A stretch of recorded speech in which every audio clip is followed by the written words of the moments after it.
Mauduit.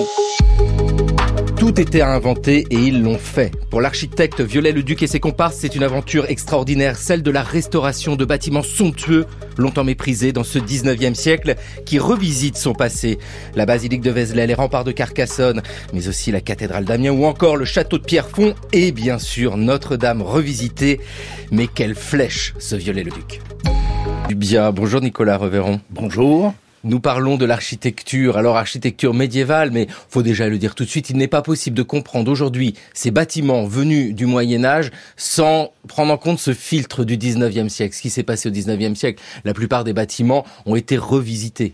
Tout à fait, ont été revisités en général avec beaucoup de génie, parfois des ratés assez spectaculaires, mais bon, ça c'est un autre problème. Ce qui est intéressant, c'est de voir quelle est la perception que l'on peut avoir à chaque époque, parce que le 19e a revisité ses édifices de manière assez solide, le 20e aussi, le 21e continue sur cette lancée, on est en train de changer les approches, bref, il y a ici un très beau sujet. Ah, c'est un sujet absolument sensationnel, parce que nous sommes dans ce 19e siècle. Bonjour Bérénice Gossuin. Bonjour Xavier Mauduit. Qui réfléchit à ce qu'est le patrimoine. On ne peut pas penser Viollet-le-Duc, l'architecture du 19e siècle, sans évoquer Prosper, Mérimée et puis les autres, qui réfléchissent à ce qu'est le patrimoine. Oui, tout à fait. Effectivement, le 19e siècle invente d'une certaine manière le patrimoine comme on l'entend un petit peu aujourd'hui, même si le terme patrimoine n'est pas utilisé au sens où on l'utilise aujourd'hui. Ils inventent les monuments historiques, ils inventent une relation au passé, ils inventent aussi une manière de concevoir l'histoire, à quoi sert l'histoire dans la société contemporaine, et ça a des effets sur les bâtiments, et Viollet-le-Duc est certainement l'architecte qui a justement porté aussi une vision de l'histoire et la mise en œuvre sur les bâtiments. Bérénice Gossuin, vous êtes architecte du patrimoine, docteur en architecture, maîtresse de conférences à l'École nationale supérieure d'architecture de Clermont-Ferrand, avec tout ce travail sur Viollet-le-Duc. Alors, toujours réfléchir à l'arbre qui cache la forêt. Viollet-le-Duc, très bien, il n'est pas le seul. Non. Et effectivement, il y a derrière lui et avant lui aussi un certain nombre d'architectes qui travaillent la question des monuments historiques et la question de la restauration.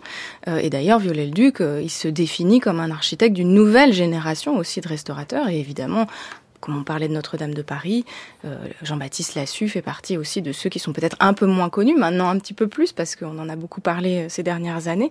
Mais il y a derrière aussi tout un tas d'architectes qui ont travaillé sur la restauration des monuments historiques, de grands monuments. À la Sainte-Chapelle, ils étaient plusieurs dizaines. Voilà, il y a quand même beaucoup d'architectes qui se sont formés à ce moment-là et qui ont aussi marqué et qui, ont fondé une pratique architecturale complètement nouvelle dont a hérité l'école de Chaillot et les architectes du patrimoine et les architectes en chef des monuments historiques aujourd'hui. Donc c'est aussi toute une filiation qui continue d'exister d'une certaine manière aujourd'hui. Nous leur devons beaucoup. Nicolas Reveron, vous êtes professeur d'histoire de l'art et d'archéologie du Moyen-Âge à l'université Lyon 2. Ces idées reçues sur l'art roman, c'est le titre d'un de vos ouvrages, mais en fait, tout ce que nous évoquons ici, c'est une question de regard. Il faut construire l'image que ces gens du 19e siècle avaient de leur passé pour comprendre la démarche de Viollet-le-Duc. Absolument. Le gros problème pour le début du 19e siècle, c'est évidemment l'héritage de la Révolution. C'est un événement qui a tout aboli. Point. C'est-à-dire que non seulement les hiérarchies habituelles ont disparu, il faut trouver une place, et ça c'est le grand thème des romans depuis Stendhal, Balzac jusqu'à la fin du 19e et au-delà. Et d'autre part, la question du patrimoine, c'est-à-dire le patrimoine immobilier, tout simplement ces tas de pierres, qu'est-ce qu'on en fait puisqu'il n'y a personne pour les servir? Donc il faut soit les détruire, il y avait des projets, je pense que c'est apocryphe, de destruction de Notre-Dame de Paris avec le comte de Saint-Simon, mais bon, ça c'est une autre histoire, Marcel Aubert en parle, c'est un peu douteux, mais Bérénice sait ça certainement mieux que moi. Et d'autre part, il y a la prise de conscience d'une perte. On va perdre quelque chose qui est un trésor d'art et qui est aussi encore une partie vivante de la civilisation. Ah oui, c'est le paradoxe de la Révolution française, Bérénice Gossuin, c'est qu'il y a cette idée de destruction et dans le même temps, pour d'autres, l'idée qu'il faut conserver tous ces trésors. Destruction des cathédrales, c'est envisageable ? Alors, c'est oui, et en fait, je pense que c'est ça qui est important à comprendre aussi, c'est que on préserve parce qu'il y a risque de perte. c'est quand on se rend compte que tout va disparaître qu'on commence à préserver. Là, on peut faire un rapprochement un petit peu plus contemporain avec les questions du changement climatique, par exemple. On voit des choses disparaître et tout le monde s'affole d'une certaine manière. Eh bien, ce qui se passe effectivement à la Révolution, c'est ce genre de choses. Et puis avec des rebondissements aussi en 1830 et un certain nombre d'événements qui vont affecter notamment Notre-Dame de Paris. La destruction des cathédrales, disons qu'elle, pour Notre-Dame de Paris en particulier, elle s'attache surtout à des destructions qui sont plutôt symboliques, c'est-à-dire que c'est les statues, en particulier les statues des rois, qui sont jetées à bas et décapitées aussi symboliquement. C'est-à-dire qu'il s'agissait de symboliquement décapiter toute la lignée des rois de France après avoir décapité Louis XVI, quoi, réellement. Donc c'est un acte aussi symbolique, le vandalisme révolutionnaire, qui a d'ailleurs été appelé vandalisme à ce moment-là. L'abbé Grégoire trouver un mot pour tuer la chose, pour justement essayer d'arrêter ce mouvement de destruction et au contraire essayer de faire en sorte que ces objets d'art finalement deviennent accessibles au plus grand nombre, là où auparavant ils auraient été réservés à une aristocratie, donc une certaine partie de la population, alors que là il s'agit véritablement d'ouvrir à l'ensemble de la population. On a ce moment Révolution française, mais Nicolas Reveron, on peut le placer sur un temps plus long aussi de changement de regard, parce que c'est pas en 1789 que les gens se disent « Oh, ce qui est médiéval, c'est vilain, on va le détruire ». C'est aussi le fruit de ce qui s'est passé depuis au moins le XVIe siècle. Un changement de regard sur le Moyen-Âge, cet art gothique. Tout à fait. C'est même un changement sur le très long terme et un changement générationnel. Changement sur le très long terme, puisque il y a eu des abus dans l'Église, ça c'est quelque chose de classique qui ne pose aucun problème aux historiens, qui fait qu'il y a des vengeances. On a des évêques, par exemple, qui se font assassiner en plein XIIe siècle. Ça c'est pas un problème, c'est une manière de parler, mais ça a existé. En revanche, on sait au moment de la Révolution parfois venger sur les édifices comme Cluny. C'est la vengeance d'un ancien moine qui a voulu comme ça marquer son temps en détruisant ceux qui oppressaient. Il y avait quelques moines qui oppressaient tout un pays, c'était quelque chose de complètement hallucinant. Donc il a fallu dépasser tout ça et retrouver l'art du Moyen-Âge, mais l'art du Moyen-Âge n'existe pas au début du 19e. Il faut la révélation, et ça c'est quelque chose d'assez extraordinaire, il faut la révélation de Chateaubriand dans le génie du christianisme pour dire il y a un art chrétien. Pourquoi ? Parce que la religion d'un côté et l'art de l'autre sont deux choses différentes. Et les réunir, ça veut dire faire passer aussi la religion ailleurs que là où elle se trouve normalement dans les esprits. Donc il y a des chamboulements dans tous les niveaux. Et pour finir rapidement, il y a aussi un autre aspect, un aspect très mercantile, qui est que tous ces édifices occupent des terrains et vous récupérez les terrains. Tout simplement, on détruit et on récupère les terrains. C'est tellement vrai que, si vous vous souvenez, les illusions perdues de Balzac, lorsque le héros fait enterrer sa bien-aimée, il la met dans la fosse commune parce que les terrains, même dans les cimetières, sont devenus très chers. Et donc, il y a cet aspect-là qui a été dénoncé par Diderot, Diderot est un écrivain assez extraordinaire, dans les annales archéologiques. Il a un style absolument fabuleux et il met exactement le doigt sur les choses. Avec ici, c'est très intéressant, cette évocation de ces destructions par l'économie, le terrain, la vente des biens nationaux. Mais on peut quand même le dire, sous l'Ancien Régime, Notre-Dame de Paris, par exemple, n'était plus en très très bon état. Il y a beaucoup de bâtiments du Moyen-Âge qui étaient un peu délaissés. L'idée même que c'est un art, un tantinet barbare, l'art gothique, ça n'est pas à la Révolution, c'est antérieur. Oui, c'est antérieur, bien sûr. Dès la Renaissance, c'est le terme gothique est un terme péjoratif.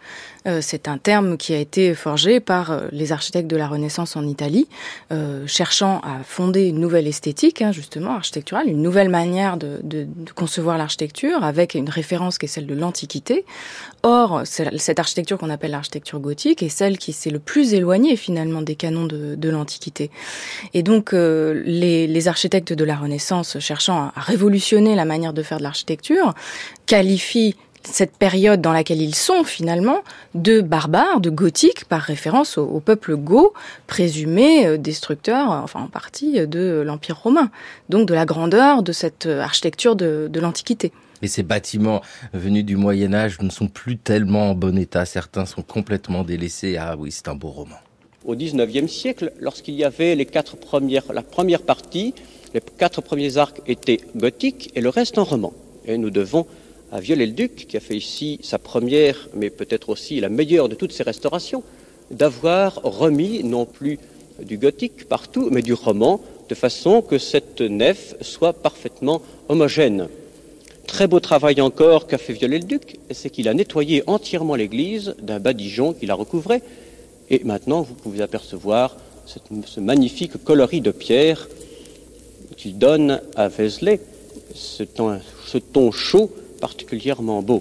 Quelle est la longueur du narthex ici? Le narthex a 25 mètres, la nef a 62 mètres de long. En tout, l'église en a 125. C'est une des plus longues églises de France.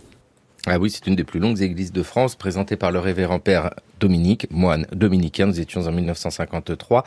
Nicolas Reveron, par exemple, le cas de Vézelay. Vézelay, et on l'a entendu dans cette archive, marque le temps qui passe, au sens où les badigeons sont arrivés, il y a des petits changements. Dans quel état est Vézelay quand Viollet-le-Duc arrive pour s'occuper de ce chantier? On est au 19e siècle. Vézelay dans très mauvais état, la voûte menace de s'effondrer, ça a été la première préoccupation, rétablir la solidité du bâti et en profiter pour effectivement homogénéiser l'ensemble, faire disparaître les voûtes gothiques de la partie ouest et puis nettoyer l'édifice. Ça c'est le retour à la pierre, c'est une espèce de vérité de la construction, la pierre. Ça c'est très amusant de voir comment réagissent les architectes du 19e, qui sont assez proches finalement des architectes qui ont construit l'édifice, à cette différence près que au XIIe, au XIIIe siècle, on arrive à faire des faux appareils peints sur les murs. C'est-à-dire que vous pouvez avoir un très beau parement de pierre, mais vous allez redessiner les joints et colorer les... Et alors, ce qui est amusant pour notre époque, c'est que ces badigeons qui sont honnis au 19e, vous avez des pages de Flaubert sur les badigeons, vous savez, quand il va se balader en Normandie, il déteste tous ces badigeons qui empâtent tout, ça revient complètement à la mode. C'est vrai. À notre époque, ça revient à la mode. L'intérêt est quand même de recharger en calcaire la surface des pierres, de donner une certaine homogénéité, c'est vrai aussi, mais en même temps, on arrive à camoufler parfois les sculptures. Et ça, c'est très dommage, comme on l'a vu par exemple à Paray-le-Monial. Avec ici cette idée qu'il faut retrouver quelque chose. Oui, mais quoi? Et vous nous l'avez dit, le génie du christianisme de Chateaubriand, c'est écrit à la toute fin du XVIIIe siècle. C'est un moment de prise de conscience de cet art chrétien. Oui, mais quel art chrétien? Quel art roman? Quel art gothique? À partir de quel moment doit-on se dire j'arrête ma restauration? Bérénice Gossuin, Viollet-le-Duc est jeune quand il s'occupe de Vézelay. Il n'a pas 30 ans encore. Il a 26 ans. Donc ça met quand même un petit peu aujourd'hui, nos étudiants en architecture, ils sortent des études, pour ceux qui vont très très vite, ils ont 25 ans. Donc ça veut dire que c'est vraiment quelqu'un de très très jeune qui d'un coup se retrouve chargé d'un monument extrêmement important, qui est un enjeu très important aussi pour la commission des monuments historiques. Et en fait, il y va, c'est un pari qui est fait à la fois par Prosper Mérimée et par Viollet-le-Duc lui-même. En fait, de la réussite du projet dépend la réussite de la carrière de Viollet-le-Duc. Et puis il faut bien quand même se dire que Viollet-le-Duc a une certaine idée de qui il est et beaucoup d'ambition.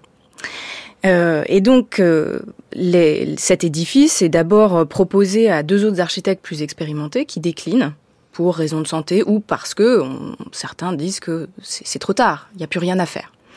Viollet-le-Duc dit « moi j'y vais ».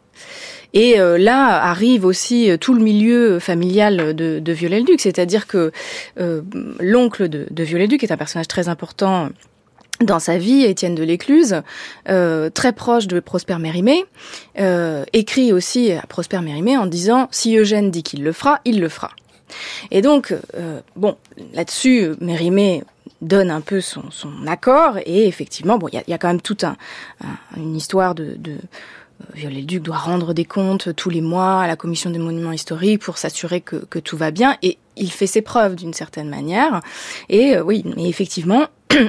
un architecte très très jeune et un architecte aussi qui n'est pas passé par la formation canonique des architectes. Il n'est pas passé par l'école des Beaux-Arts. Il a refusé d'aller à l'école des Beaux-Arts. Là encore, si je fais la comparaison avec aujourd'hui, ce serait comme si aujourd'hui, une jeune personne qui voudrait faire des études d'architecture au lycée, vers 16-17 ans, disait le système d'enseignement de l'architecture aujourd'hui en France n'est pas satisfaisant pour les enjeux actuels auxquels doit répondre l'architecture, et donc je refuse et je vais me former de manière tout à fait différente. Alors effectivement, il faut aussi remettre en contexte qu'à ce moment-là, quand Viollet-le-Duc est tout jeune, il n'y a pas de diplôme d'architecte, l'architecture n'est pas, les architectes ne sont pas une profession réglementée, donc évidemment ça change un peu la donne, on se formait un peu différemment, mais néanmoins, vu du milieu duquel il vient, ne pas aller à l'école des Beaux-Arts, c'est quand même montrer une forme de rébellion par rapport à un système académique, et ça très très jeune, et c'est quelque chose qu'il va garder pendant toute sa carrière. Avec cette figure de Prosper Mérimée, qui est inspecteur général des monuments historiques, qui fait confiance à Viollet-le-Duc. Dans cette histoire, il y a beaucoup d'audace. C'est ça qui est fascinant aussi. On l'imagine, 26 ans, il arrive, basilique de Vézelay, ça s'effondre de partout, il dit « je vais y aller ». Il faut de l'argent par contre, c'est un peu cher tout ça. Tout ça est un peu cher. Il y a une politique patrimoniale qui est mise en place par Guizot, donc ça c'est très positif. Il est dans les meilleures conditions pour attaquer le travail et en même temps il apporte du neuf. En fait, Viollet-le-Duc, c'est ce qu'on appellerait aujourd'hui un élément de rupture. Il y a vraiment une rupture culturelle totale avec Viollet-le-Duc. L'enseignement, c'est un enseignement qui porte surtout sur l'art antique, sur la Renaissance, éventuellement le moderne. Vous avez ensuite un enseignement qui va porter surtout sur les décors. C'est pas tellement sur la structure. Or, l'architecture gothique, même Vézelay déjà en soi, c'est d'abord et avant tout une structure. Et ce qu'apporte Viollet-le-Duc, c'est plusieurs choses. C'est d'une part s'intéresser à l'édifice en soi, comme un objet, ce qui est évidemment comme un objet démontable, ce qui est évidemment un peu hérétique à son époque. C'est aussi aller créer, inventer un art médiéval, donc le ressusciter. Et c'est enfin apprendre tout de l'édifice. Et l'édifice lui-même est un organisme vivant, une sorte de corps. Écoutez, c'est Viollet-le-Duc qui écrit.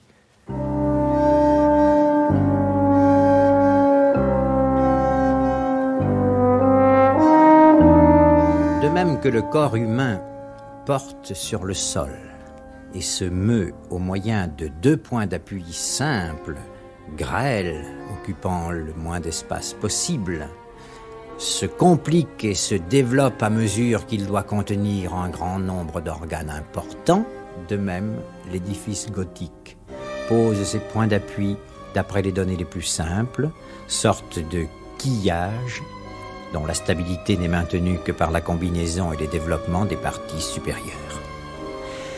L'édifice gothique ne reste debout qu'à la condition d'être complet. On ne peut retrancher un de ses organes sous peine de le voir périr, car il n'acquiert de stabilité que par les lois de l'équilibre.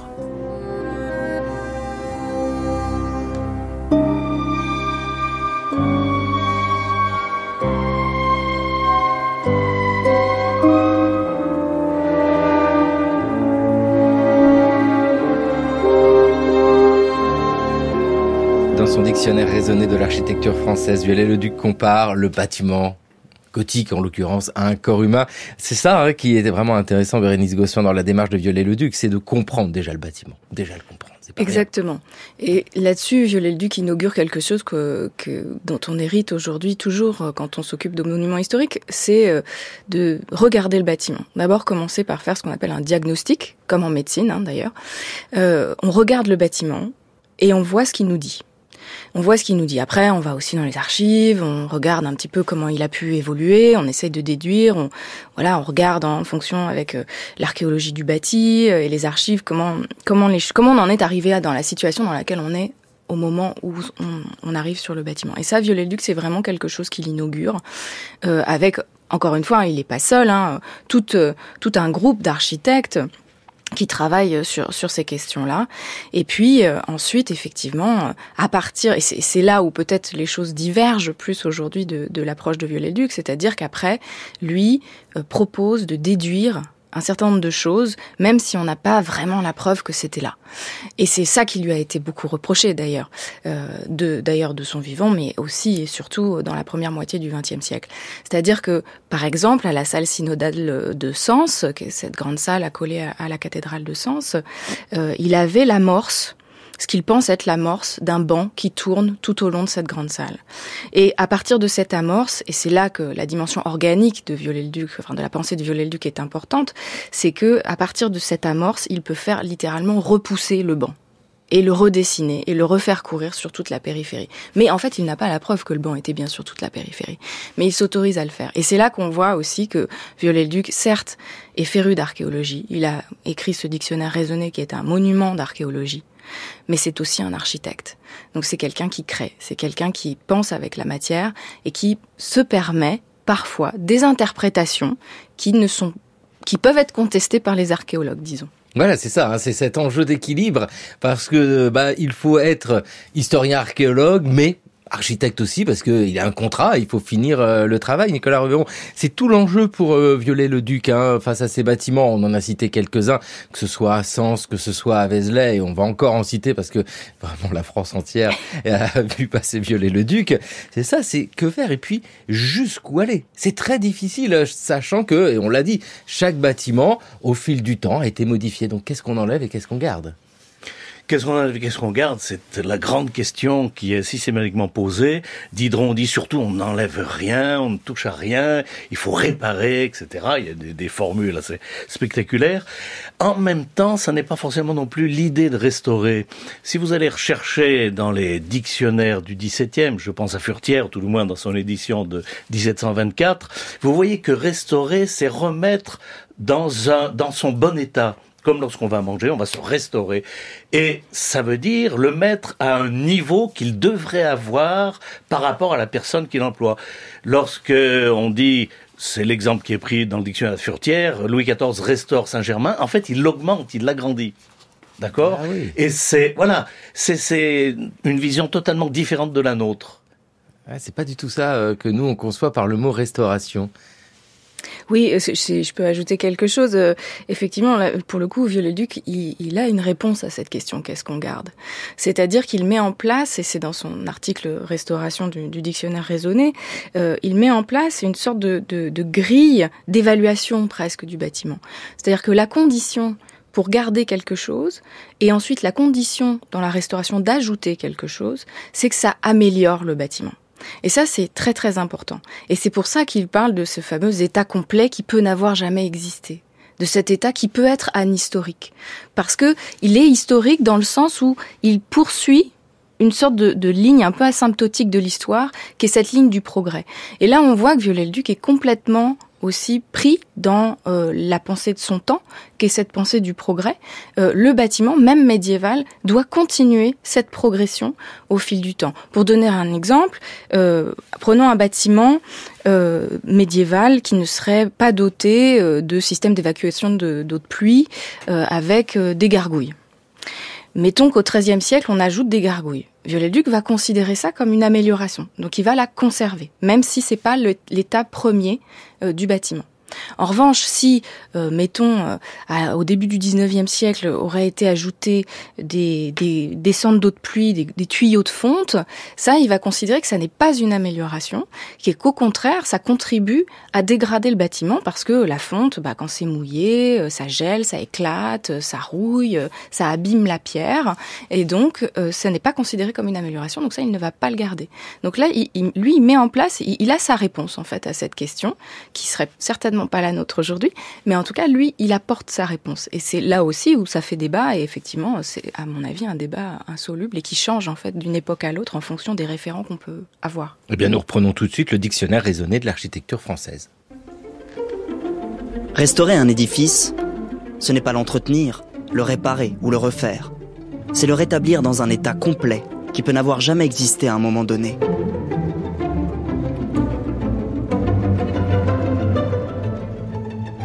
Chaque édifice doit être restauré dans le style qui lui appartient, non seulement comme apparence, mais comme structure. Il est donc essentiel avant tout travail de réparation de constater exactement l'âge et le caractère de chaque partie. d'en composer une sorte de procès-verbal appuyé sur des documents certains. L'architecte ne doit être complètement satisfait et ne mettre les ouvriers à l'œuvre que lorsqu'il a trouvé la combinaison qui s'arrange le mieux, et le plus simplement avec la trace restée apparente.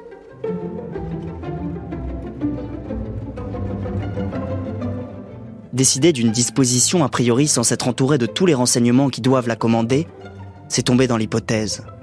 Et rien n'est périlleux comme l'hypothèse dans les travaux de restauration.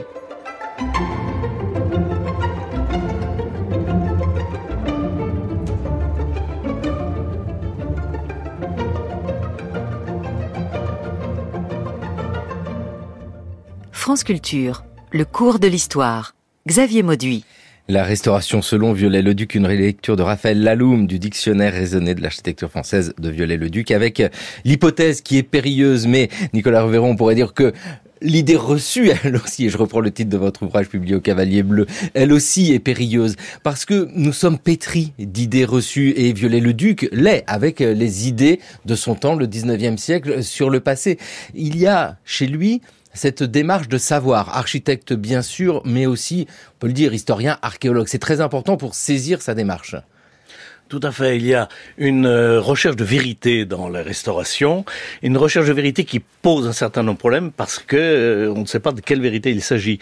Lorsque Diderot, par exemple, pour Saint-Germain-l'Auxerrois, demande qu'on conserve les traces des balles de la Révolution de 1830, c'est aussi une vérité historique du bâtiment qu'il ne faut pas éliminer. C'est ce qu'on a fait, par exemple, à Berlin avec le Rathaus ou bien les musées de Lille qui sont très impressionnants pour ça.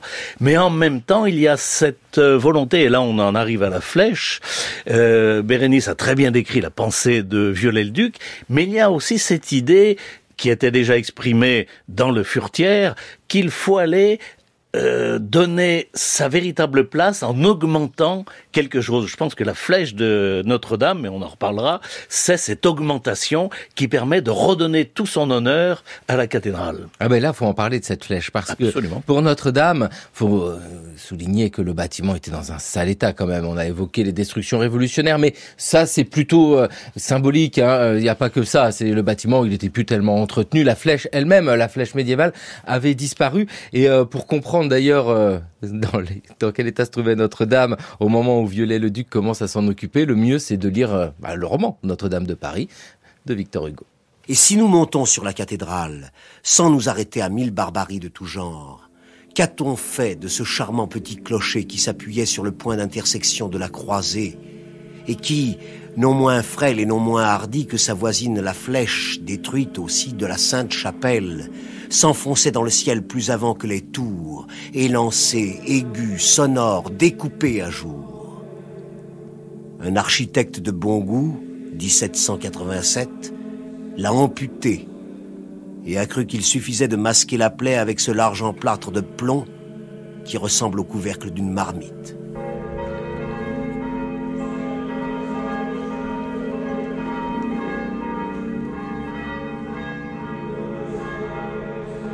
Notre-Dame de Paris, le roman de Victor Hugo, c'est 1831, c'est-à-dire qu'on est plus de 10 ans avant que Viollet-le-Duc commence à s'intéresser à la cathédrale.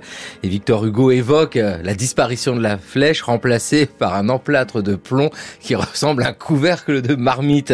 Bérénice Gossois, il y avait quelque chose à faire ici. Non mais la plaie était béante pour Victor Hugo et donc aussi pour Viollet-le-Duc.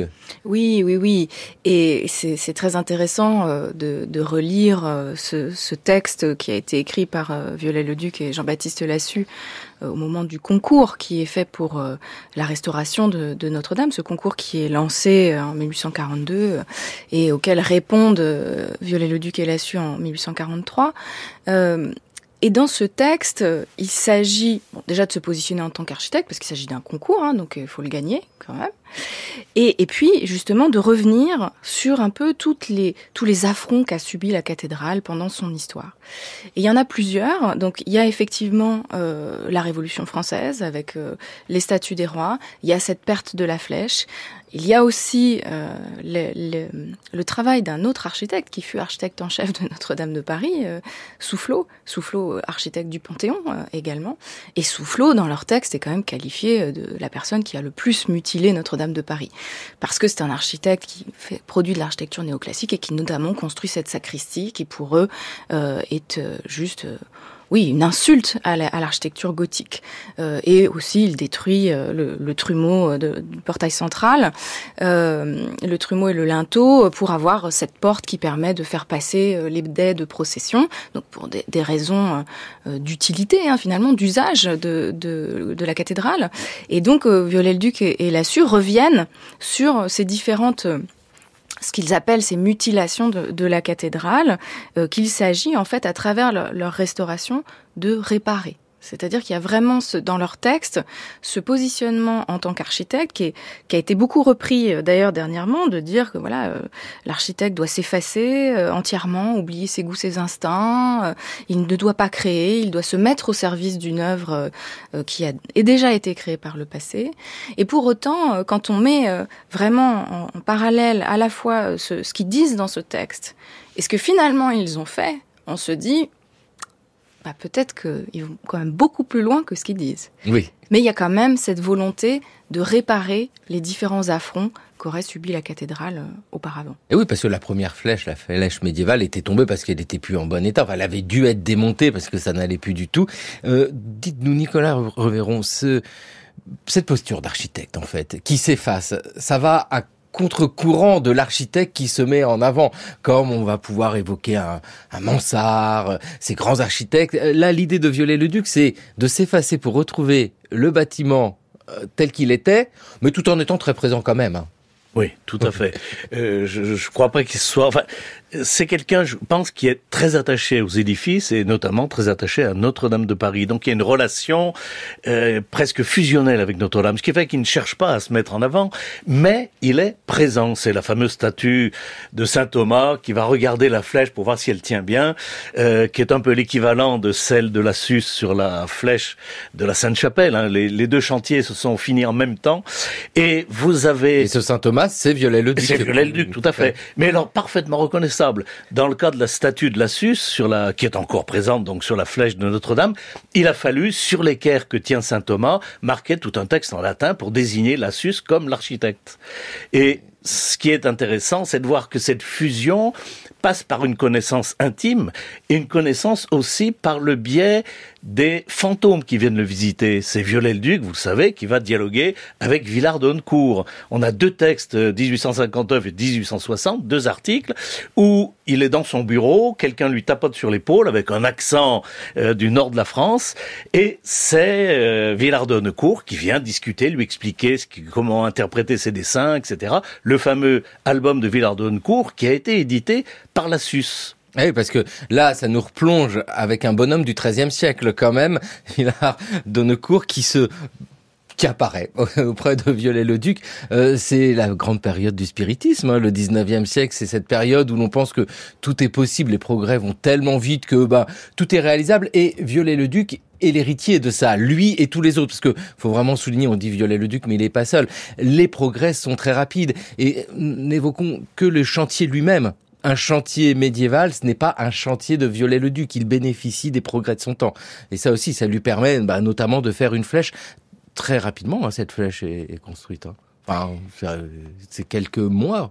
Oui, elle est construite vraiment très rapidement. Mais ce qui est intéressant aussi de constater, c'est que cette flèche, en fait, Viollet-le-Duc et Lassus présentent ce projet ensemble, ils commencent le chantier ensemble, le chantier doit s'interrompre parce qu'il n'y a plus de financement, puis il reprend, et puis Lassus meurt en 1857, en juillet 1857. Et en fait, on sait que Lassus s'interrogeait quand même sur le fait de reconstruire cette flèche, même si ils avaient présenté dans le projet en 1843 une flèche. Mais c'était une flèche qui reproduisait la flèche antérieure, la flèche médiévale, qui avait été démontée à la fin du XVIIIe siècle. Et en fait, après la mort de Lassus, Viollet-le-Duc propose, quelques mois plus tard, un nouveau projet. En octobre suivant, il dépose un nouveau projet de cette flèche qu'on connaît. Et en fait, avant même d'avoir l'autorisation, il commence pas à construire la flèche, mais en tout cas à préparer le chantier au niveau du transept, donc à mettre une grande cloison provisoire, sous prétexte d'être en train de restaurer le transept. En fait, il prépare la construction de la flèche. Et il va la construire effectivement extrêmement rapidement, grâce aussi à ces entreprises, notamment le charpentier Bellu, qui va vraiment travailler sur cet ouvrage de charpente qui est quand même assez impressionnant, hein. C'est extrêmement complexe. Effectivement, c'est pas tout à fait exactement la même complexité qu'on a dans les charpentes médiévales. Moi, ça, c'est plutôt Nicolas qui pourrait en parler mieux que moi. Mais c'est une flèche dont nous avons l'ensemble des plans. C'est d'ailleurs ce qui permet aujourd'hui de reconstruire la flèche de Viollet-le-Duc. Viollet-le-Duc lui-même, j'allais dire, il n'a pas les plans des gens du Moyen-Âge, même si Villard de Neucourt vient le voir de temps en temps et lui tapote sur l'épaule. Il a plein d'exemples. Il voyage partout en France. Sa démarche aussi, elle est beaucoup plus complexe, la flèche de Viollet-le-Duc, par rapport aux flèches médiévales. Oui, mais je voudrais revenir sur cette notion de fantôme qui est intéressante parce que c'est une réalité tout à fait concrète. Hein. Bon, vous savez que Victor Hugo faisait tourner les tables, etc. Ça n'a pas duré très longtemps, mais ça l'a beaucoup marqué, surtout après la mort de sa fille. Mais ce qui est important, c'est de voir que ce contact avec le passé, c'est quelque chose de concret. Je prendrai un exemple simplement tiré de la grammaire des temps. Le passé composé, vous le savez, c'est le résultat présent d'une action passée. Un édifice, c'est le résultat présent qu'on a sous la main, qu'on peut tripoter, démonter, etc. Des actions passées. Ce qui fait, je vous parle, si je peux me permettre, d'une expérience personnelle, après avoir travaillé plus de 20 ans sur la cathédrale de Lyon en archéologie du bâti, au bout d'un certain temps, on rencontre effectivement les constructeurs. C'est-à-dire que, en travaillant sur les parements intérieurs ou extérieurs, on voit très bien celui qui s'est trompé, celui qui a essayé de camoufler, parce qu'il voulait pas que ça se voit, puis il s'est dit, bon, de toute façon, d'ici 100 ans, 200 ans, on verra rien. Là où ils ont, au contraire, essayé de rétablir quelque chose qu'ils savaient pas faire à Lyon, le gothique, c'était très très maladroit, donc ils ont monté, démonté, remonté. On a tout ça sous les yeux. Et ça nous apprend le chantier médiéval. C'est très impressionnant parce que c'est un peu comme dans le théâtre No, vous savez, vous avez le fantôme qui revient toujours expliquer le passé pour pouvoir préparer l'avenir. Dans cette passion médiévale que l'on a au 19e siècle, Bérénice Gossuin, il y a du bon, il y a du mauvais. Mais on voit bien que cette passion médiévale, ce n'est pas seulement l'architecture. On a évoqué Notre-Dame de Paris, nous avons la littérature avec Verdi, nous avons la musique. Il y a cet univers-là qui fait que dans l'imaginaire, il y a une revisite constante du Moyen-Âge. Ça a une incidence sur tout ce que font ces architectes. Oui, en fait, ce qui est intéressant aussi de regarder, si on revient vraiment à la jeunesse aussi de Viollet-le-Duc, c'est que il y a tout un mouvement qui participe alors évidemment il y a eu un mouvement romantique, etc., qui a redécouvert le Moyen-Âge dès le XVIIIe siècle, et arrive à un moment donné un autre mouvement qui cherche à réexplorer le Moyen-Âge, mais d'une manière qui se voudrait plus scientifique. Alors d'une part, il y a les historiens, notamment François Guizot, qui va travailler aussi sur le Moyen-Âge, et qui vont chercher à construire, parce qu'on est dans ce 19e siècle avec des soubresauts politiques, quand même assez importants, qui vont chercher dans le Moyen-Âge une sorte de force vitale pour constituer aussi une nation, en fait, une identité nationale, on dirait aujourd'hui. Et donc dans le Moyen-Âge, ils voient ce mouvement des communes qui est un mouvement d'émancipation d'une certaine bourgeoisie, et donc ils l'interprètent comme étant un peu le germe de ce qui se passe ensuite à la Révolution, et que eux veulent vraiment activer, donc on est juste avant la Révolution de 1830, et qui veulent réactiver pour fonder à la fois une société dans laquelle on aurait de la monarchie avec de la République un peu mélangée, et qui permettrait justement une émancipation, et aussi qui légitime la nouvelle classe la plus importante, et l'élite en fait nationale, qui est la bourgeoisie, parce qu'on va chercher dans le passé la légitimation de cette classe bourgeoise. Et puis il y a aussi chez les architectes cette volonté justement d'un peu déromantiser l'étude du Moyen-Âge pour essayer d'en regarder quel en est l'essence, essayer d'en comprendre l'essence. Et ça, c'est vraiment quelque chose que va faire notamment Jean-Baptiste Lassus, et que Viollet-le-Duc reprend aussi à son compte, c'est cette idée de dire que l'architecture gothique est rationnelle. Et ça, c'est ce qui fonde aussi tout le mouvement du rationalisme en architecture, qui va connaître une fortune absolument extraordinaire, dont va hériter tout le XXe siècle. Et encore aujourd'hui, on nous parle de rationalisme en architecture, et ce rationalisme structurel revient dans le discours des architectes. Alors peut-être pas uniquement structurel, mais aussi cette idée d'une vérité dont Viollet-le-Duc parle beaucoup, une vérité des matériaux, c'est-à-dire qu'on n'utilise pas n'importe quel matériau pour faire n'importe quoi. Quand on veut construire une voûte, on utilise de la pierre, on n'utilise pas du métal. Quand on veut construire en bois, on utilise certains types de structures. Et on n'essaye pas de mimer un autre matériau avec un autre. Le matériau doit être montré, vrai. On doit être vrai aussi suivant la fonction, c'est-à-dire que la fonction du bâtiment doit se lire aussi sur le bâtiment, donc ça veut dire qu'on refuse toute cette symétrie du classicisme en architecture, parce que la symétrie, elle range bien, alors que quand on commence à parler de la fonction sur les façades d'un bâtiment, d'un coup, on peut plus avoir la cuisine qui ressemble au salon. Voilà. Et donc, forcément, ça a eu des effets très, très importants dont on continue encore d'hériter aujourd'hui. Mais on trouve cette intimité que vous évoquiez, Nicolas Reveron, c'est-à-dire retrouver presque ces gestes. On parlait des matériaux, mais ça vaut pour l'ensemble. C'est presque un fantasme de Viollet-le-Duc de retrouver le geste, comment on faisait au Moyen-Âge pour construire ça, quitte à l'adapter au progrès, parce qu'il ne refuse pas du tout le progrès. Le geste, c'est très important et vous avez parfaitement raison parce que c'est ce qui se lit aussi sur les pierres du Moyen-Âge. Vous avez les traces d'outils. Et avec les traces d'outils, vous pouvez effectivement reconstituer exactement le mode de travail, comment se positionnait le tailleur de pierre par rapport au bloc, etc.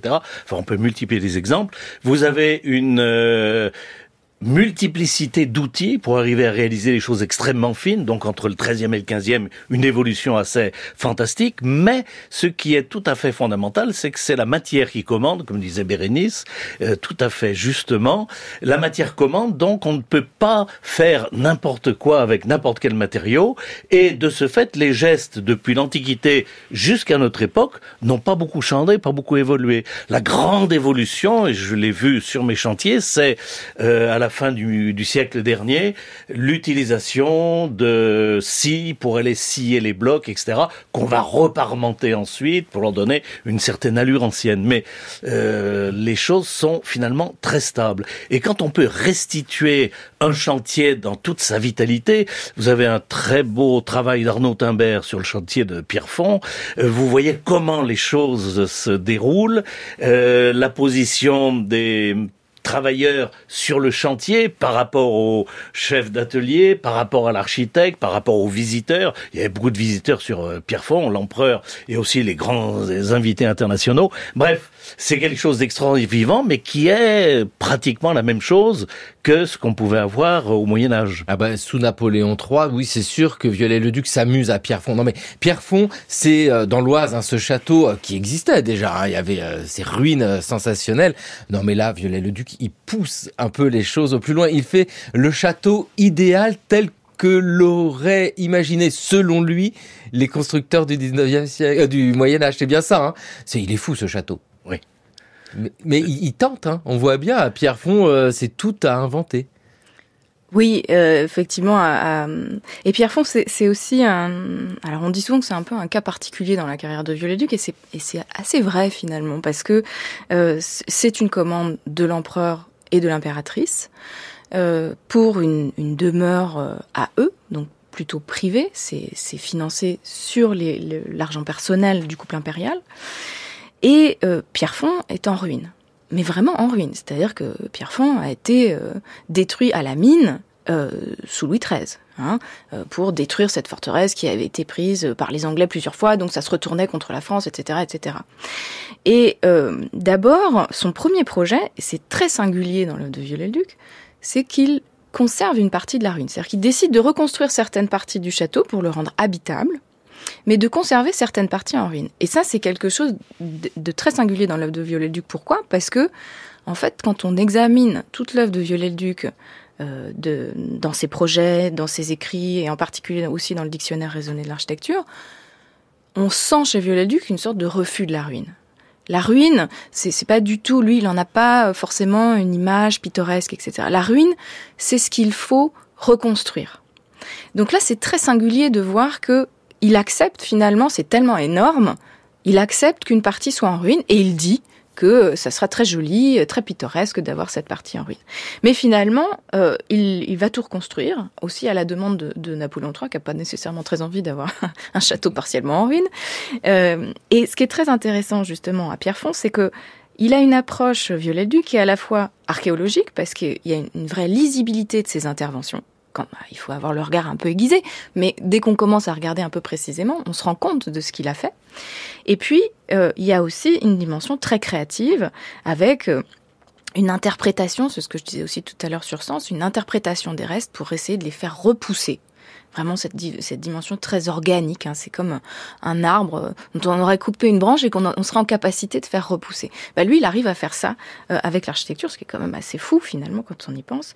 Et puis à Pierrefonds, il y a aussi tout ce travail sur le décor, sur la sculpture, avec ces chimères extraordinaires, mais qui ont la particularité, ces chimères de Viollet-le-Duc, en fait, d'avoir tout un travail sur les proportions des corps, qui font que finalement, c'est des animaux qui n'existent pas, mais qui pourraient exister d'une certaine manière. C'est un peu ces animaux, finalement, ils ont pas abouti comme ça dans l'évolution, parce que évidemment, il a aussi toute une culture liée à la biologie, à toutes ces sciences qui sont en pleine ébullition au XIXe siècle. Il connaît ça très très bien, et donc il invente ces créatures à partir de choses qui pourraient arriver finalement. Et parce que à Pierrefonds, il y a le bâtiment lui-même, on vient de le dire, la reconstruction des tours, ce château qui aurait inspiré Disney pour le château du parc Disneyland, mais il y a également à l'intérieur des salles, Nicolas Reveron, vous nous parliez des badigeons des églises qui étaient un peu moins à la mode au 19e siècle, qui reviennent à la mode, mais à Pierrefonds, lui, il en met du badigeon. C'est-à-dire que là, il y a ses peintures partout, il crée son Moyen-Âge à lui avec que du tâtonnement, que de l'hypothèse, mais c'est très efficace. Avec, oui, c'est les tâtonnements, oui, vous avez raison. En fait, il s'exprime lui-même. C'est là où il est peut-être le plus présent, le plus affirmatif. Et il crée ces décors colorés qu'on va reprendre ensuite dans beaucoup d'églises qui ont ces fameuses peintures 19e qu'on avait tendance à enlever et que par chance, on a quand même conservé dans un certain nombre d'édifices. De ce fait, vous avez une création d'atmosphère. Et ça met en évidence un thème qui me paraît, moi, très important dans la question de la restauration, qui est ce que j'appellerais la restauration d'atmosphère. C'est-à-dire que lorsqu'on restaure un édifice, on le voit très bien avec Viollet-le-Duc, on va restaurer, réparer, de telle sorte que ça tienne debout, et ensuite on va magnifier un peu le bâtiment en lui donnant une certaine unité. Mais tout ça touche, disons, le matériau. Vous avez des matériaux un peu immatériels, si l'on peut dire, qui interviennent dans l'édifice. Ça va être par exemple la lumière.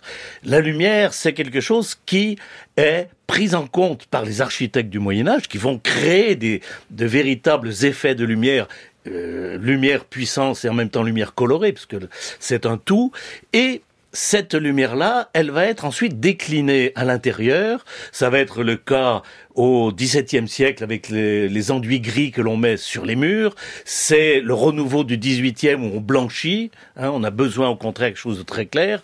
Mais c'est aussi, et ça c'est important, quelque chose que les architectes ne maîtrisent pas du tout, l'évolution de la ville.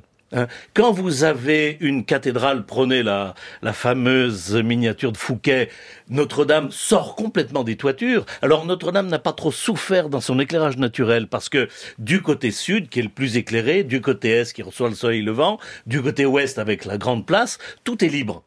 Mais si vous prenez beaucoup d'autres cathédrales, je pense tout simplement à celle de Lyon parce que j'ai travaillé dessus, vous avez des immeubles qui vont se construire au 18e, qui occultent une grande partie des fenêtres. Et ça, c'est une transformation fondamentale de l'atmosphère. Mais cette atmosphère aussi, je finis là-dessus, c'est le sentiment que l'on a d'une époque, ce dont vous parlez depuis le début de l'émission, et comment on va transmettre le sentiment que l'on a dans un édifice. Donc c'est la raison pour laquelle c'est Gilles Kepel qui parle, vous savez, d'atmosphère très justement. Je pense que c'est un terme qu'il faut absolument appliquer à la restauration parce que vous avez toutes ces entrées qui font la restauration. C'est très pertinent, la lumière comme matériau, à prendre en compte, et cette atmosphère, et ce serait une faute professionnelle dans une émission consacrée à Viollet-le-Duc de ne pas laisser une petite place dont les remparts, le château ont été restaurés par Viollet-le-Duc. Pour conclure cette émission, Bérénice Gossuin, il faut vraiment inciter sur le fait que Viollet-le-Duc n'a pas restauré au sens où il aurait replacé un bâtiment dans son état d'origine, il a créé aussi. Et c'est important de le dire pour qu'aujourd'hui, l'œuvre de Viollet-le-Duc et puis de tous ceux qui étaient autour de lui demeure, qu'on n'enlève pas tout ça. Exactement, parce que justement Carcassonne a été un lieu qui a été, la restauration de Viollet-le-Duc a été en partie supprimée, pas totalement, mais en partie avec le changement des matériaux de toiture. Viollet-le-Duc avait mis de l'ardoise et là c'est de la tuile canal qui a été remise sur certaines des tours. Mais effectivement, je pense que faut comprendre cette œuvre de Viollet-le-Duc qui est une œuvre très audacieuse, mais qui est aussi une œuvre très expérimentale d'une certaine manière. C'est-à-dire que ces architectes sont un peu, ils inventent quelque chose, ils inventent une pratique. Alors c'est facile depuis aujourd'hui de dire ah bah oui mais ils ont fait des bêtises. Bah oui ils ont fait des bêtises évidemment. Quand on commence à inventer quelque chose, forcément on se trompe. Alors effectivement ça a des effets parce que c'est des architectes, donc ce sont des architectes donc ils construisent et ils interviennent vraiment sur la matière des bâtiments. Mais néanmoins il faut aussi avoir un petit peu d'indulgence à mon sens à cet égard parce que en replaçant dans le contexte ce sont des pionniers quoi. Et puis surtout Viollet-le-Duc il a posé un jalon en fait de cette pratique de la restauration qui est très importante, avec une définition qui est aussi très difficile intellectuellement parce que restaurer un édifice, ce n'est pas l'entretenir, le réparer ou le refaire, c'est le rétablir dans un état complet qui peut n'avoir jamais existé. C'est très mystérieux. C'est beaucoup de mystère. Et c'est aussi difficile à recréer que l'atmosphère que vous évoquiez, Nicolas Reveron, mais c'est ça aussi la puissance de Viollet-le-Duc, c'est d'avoir su créer cette atmosphère. Absolument, d'avoir su créer cette atmosphère en s'inspirant directement de l'édifice lui-même et en le démontant, comme je vous le disais tout à l'heure. Vous avez là un cas de figure qui est d'autant plus étonnant que nous en avons hérité directement. En fait, entre Viollet-le-Duc, ou tout du moins le début du 19e, et notre époque, il n'y a pas énormément de différence. La restauration, par exemple, de l'arc, ce qu'on appelle l'arc triomphal d'Orange, qui est un arc municipal, par Caristy dans les années 1820, c'est un chantier assez long. Caristy a cette idée très importante de restaurer l'édifice, mais de laisser, par exemple, les chapiteaux bruts, pour bien montrer que c'est quelque chose de neuf, qu'on a remplacé, et de faire en sorte que tout tienne debout. Donc tout ça, c'est aussi ce dont nous avons hérité. Et c'est pour ça que c'est formidable de vous entendre l'un et l'autre nous parler de Viollet-le-Duc et surtout cette mise en perspective, lui, les autres et tout ce que nous devons à ces gens-là. Donc c'est pour ça on va conserver un petit peu l'œuvre de Viollet-le-Duc, on va pas tout virer, on va garder quelques vitraux, ce sera très très bien. Merci beaucoup à vous Nicolas Reveron, merci également à vous Bérénice Gossuin. C'était formidable ce petit voyage dans la France avec Viollet-le-Duc. Il est temps pour nous de retrouver Gérard Noiriel, le pourquoi du comment. Voyez la merveille, dirait le trouvère en prenant son luth ou bien sa guitare. C'est à Pierrefonds en Oise qu'un beau jour de mai naquit cette histoire.